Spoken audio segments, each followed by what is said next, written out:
Oo. So ayan po mga kaibigan, nandito po tayo ngayon sa Maypaho, Caloocan City, no.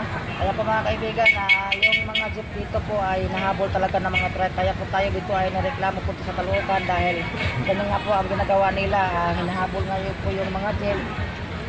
Tapos marami na din mabasag na mga salamin ng mga truck. Sobra po dami ng truck talaga po mga kaibigan, ay napakarami talagang ibahag talaga sa Maypaho.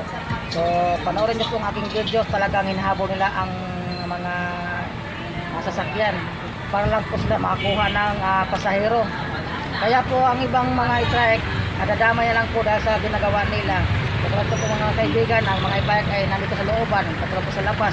Iba rin sa labas na nangahabol ng mga jeep, no, para lang makuha ng pasahero. So panoorin niyo po ang aking videos mga kaibigan, tingnan niyo po.